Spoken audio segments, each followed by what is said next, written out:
And it's in Ghana, no, not and so far. Our phone, and so far, I want to go to a mission house. You do see Obano or see Awano or why you go back.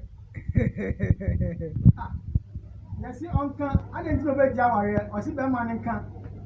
Someone say, I didn't know about Jossie Beman and Camp. You said Beman so abandoning Camp. I said, I put down as some Cassiapa, you would your shot, some Nasi. Oh, and I brother suffer that by ya, no by the kind. Obana somebody by now and said, Nuku on Mamma de Ompim. Oh, and intino, a man in the engine. Cobrane, our Apesica, I wedding. Gargantuan. That's a Gargantuan. I just said, you would do your pa. Kumasi for you to this a chin. Just a wedding, a super Gargantuan.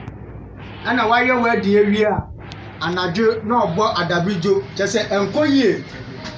Encoye cry, Encoye. Nanumuna obey ya can be me and one home or day. And other copy. A sorry fee, or they copy a mission house,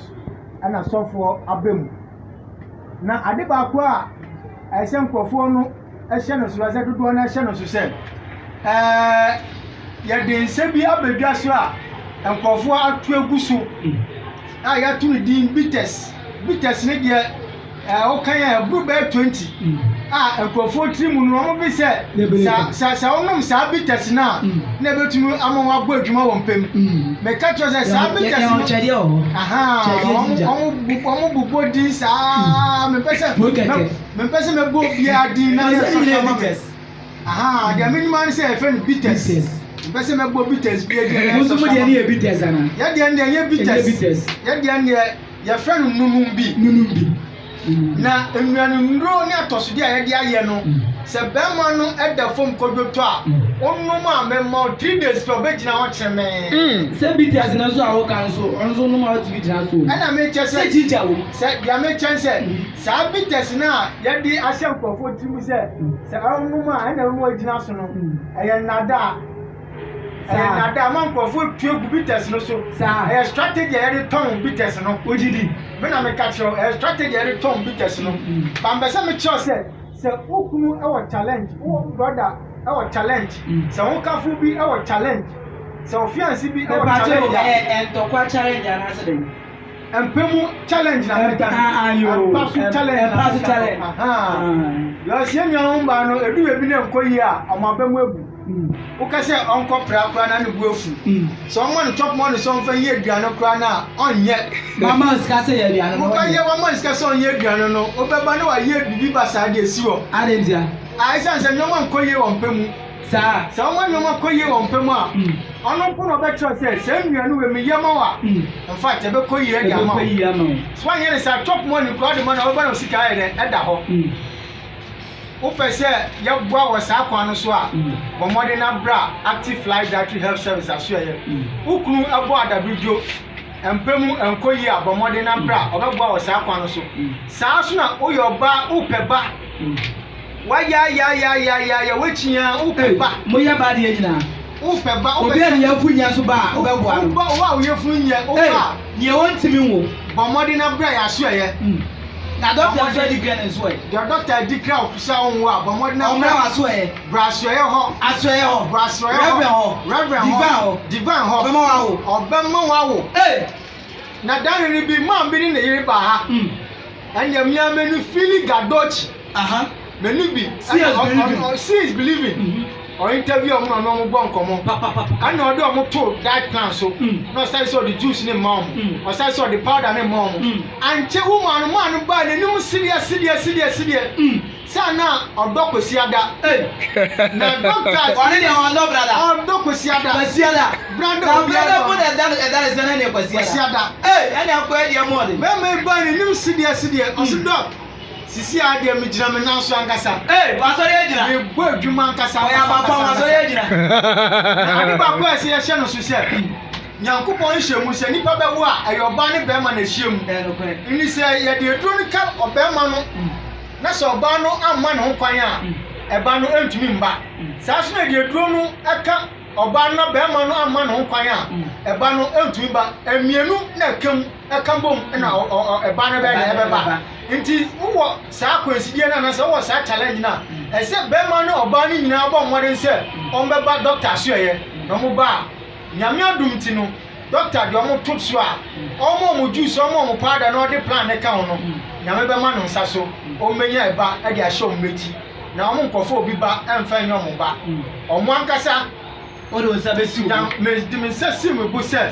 nyame be ma no nsa so omo ankasa o menya ba e de ahye omochi ama wo so aka se me ba na e kono ankasa akasa enya me bra ba me ba ni kwesi me ba kwesi bra me ba ni ama enya me wo fa ba enya me wo fa ba enya me si wa ba enya me si wa ba me nko boro obi ba dabi me nko me to hospital enti no saa nyoma we su ade a rabe me pa che o enti se me do brada na se me so me yiri mu na o twetwe no ho ne ade ade na se me ba rabe on no mama dura e kwa be so e na me ne me yiri be kasa ma na ate asese sisi ade bi jame na so me do brada I say naturally no a man to be omo pa krokro enti no se wo do brada na nyame ade wo gina wo na so a de obeye ne se obe krokro ba no obe to chocolate ama no se bi na opa obe to ama no wadada no dada ma de na se wa kansem dadi ama omo nya kansem dadi mo omo no no wo wie wato no wo wie de obe so onye ma obia no be ya ma bibia obe so onye ma obia no be ya ma aha ani tina ye kwose ne mba no kakasa na enye den no mucho be ma wo ba mienu miensa nan aha esa se ono mo kasa enye den oni kan ya na afa nti wunya agina ona so ana so be krokro oh darling I love you what to turn your maybe a man ni je ho ade ama phone kura na na wabo ka kra wakota man enu no wawie ya pa bia no be de obeya ma me pa cho ase enamo ka like empamu die ne ade na se me so meya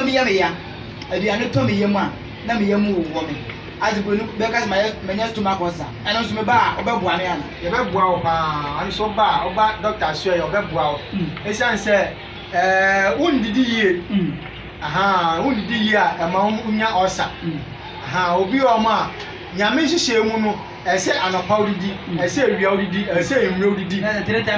times a day nyame hihye mu no sa na brofo no ko mo ma ye no anopa obedidi ewia obedidi se efu no dampan saa na ubenya osa se wandidi ana onya sa osa wandidi onya osa omo se wudidi so wandidi ya no onya osa obi so ya fast o timi fam nya osa na wo ya fasting na your fasting different types of fasting your dry fasting and your water fasting your fruit fasting and your food fasting it depend type of fasting how there it depend type of fasting how here into the fasting bi o ma looking at the job how here no o wetin aka say o me ye bought 12 na mapon me ye bought 6 na mapon aha into ye say what you say ye fasting o ma o so na we dem o ye fasting obi a yem tactical yem ta wo de dry fasting dey yan advance say kona ko ebi yan advance say kona ko dry fasting kwa say obe ye fasting be wie no na we yan so sanso bone e da ma oni pedua no na me pa che o se obi nama me mi say ebi ana me nama no bi aka say akwai na fo e kase pa o sikafu me zo me wuri say ade ni nya sikafu me hu say like bibi na edi minya ekwan be so na e ba za na ni pa fo e kase adwa di mu say ofunu e ye oya ekwan be so na za ade profo bebre o mo nama omo efunu aye kase omo sikafu omo de bo omo safone ne yare nko a wo se yare bi bo na ten na da ho nipa enisa udidi late a dodo na omo efu ahye ni na ye omo didi late ana omo didi late nso a obi omo a ye mbo 8 no we ko gina endomi hu ndomi 87 emre 9 no di ndomi oye ne ta ho twom no di sa ndomi no so nhwema me asa amya te se wodi a eteki 8 to 9 hours as a digest 8 hours as a digest it imagine say when the indomie 8 o'clock 7 o'clock 9 o'clock na wakwa koda tam be na sa indomie na odi ne betuna digest ama akọ other systems numa ahoɔden a wonya wɔ sɛ aduane wonya ade bɛkye na wafunu na ɛyɛ kɛse na ɛba wodidi 10 wodi fufuo wodi banku wodidi 9 8 10 bo sɛ wafunu adua na bebre na so de akɔban sɛ omunya di wie no mapɛ coke ɔde abɔ so wapɛ drink bi na ɔde abɔ so wie no gas na gyina wiem na oyɛfunu no ɛyɛ kɛse na gradual no yare na ɔyɛ den wotɔ ama ho wodi aduane ɛsɛ ma apɔmuden a wobɛnya hoɔden de ayɛ adwuma no afi na ma wotɔ yare den ɛde ama ho nti dodoɔ na ɔmo nyɛ efu kɛse na ɔmo de nam no dodoɔ na ɛyɛ yare ɔmo ba so ɛwɔ mu a doc ɛbɛhwɛ ɔmo na ɔmo yɛfu no ɛbɛtwe na ɛbɛyɛ normal nti sanka wohwɛ a akatam bɛpa na ɛsɛ anka nipa yɛde take yɛ sapa asatam bɛpa na ka ɛsɛ take yɛ sapa nka 4 there from doctor's advice 4 no we do supper 4 no we do supper sapa no we wie sɛ emre no kɔda na sɛ ebi a odi fo nti ɛkɔm de wa wapɛ fruit ni vegetables fruit wobɛtumi atwitwa pɔpɔ mango fruit ahorow ni apple na de wo de atawo no wa kama anopa bɛ so no wo yɛ kama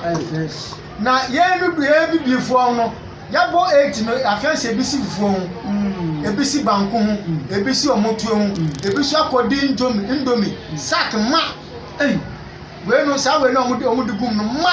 na sinanim no ɔte ho no ɔre ɔse ɛdo no ɔre na anwa no ɛta ne system ni mu ni nia no ɛde yare ɛbrɛ nti ɔmo di indomie ɔmo didi anadwe nyinaa no we shall say jasa de wa we fun adua no so bomoden na bra Active Life Dietary Health Services covered by Reverend Dr. Kofi Adum Divine aso e obeboa wo mo we fun atwe na we fun be flat na also wotumi ahye trousers e de ahye yankopon din enunyam yankopon ehira mu nyina amen.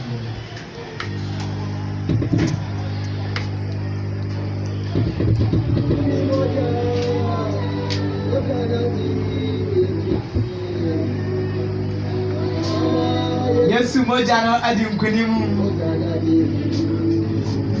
Dr. Reverend Master Kofi Adum Divine wani na pa bo na oti wo monka no wani nyina ya de nyina Bra Francis Eda Francis wana ni se friend kwam do do na wo ni se friend kwam boati